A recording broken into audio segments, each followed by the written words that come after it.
The next speaker is Center for Inquiry. You have the floor. Thank you, Mr. President.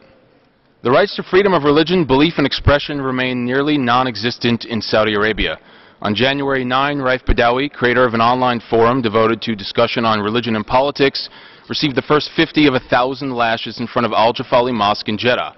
He now reportedly faces retrial for apostasy, for which the penalty is death. On January 12, his lawyer, human rights activist Walid Abu al-Khair, had his own prison sentence extended to 15 years. Meanwhile, women's rights activist Samar Badawi, wife to Walid, sister to Raif, has been banned from traveling and restricted from visiting jailed family members. More recently, on February 24, a young man was sentenced to death for renouncing his faith. And just last week, on March 11, Mohammed al-Bajadi was sentenced to 10 years in prison for human rights activism. And these are only a few examples from the past 10 weeks.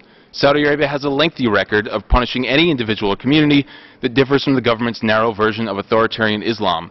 In the face of these human rights violations, last week we learned that Saudi Arabia will host, in Jeddah, the next meeting in the Istanbul Process, which focuses on implementation of HRC Resolution 1618.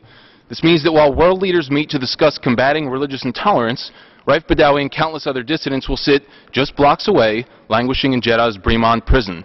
One assumes Saudi authorities will not arrange for diplomats and NGOs to pay these political prisoners a visit. In fact, in a stunning example of hypocrisy, Saudi Arabia, like most OIC states, has not even come close to implementing 1618. We welcome, indeed encourage member state involvement in the Istanbul process. However, given its human rights record, Saudi Arabia strikes us as an inappropriate setting for the next meeting.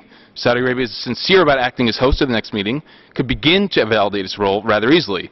Release all prisoners of conscience, drop all charges against them, move to protect freedom of religion, belief, and expression. We urge them to do so, and we urge member states to keep them accountable. Thank you.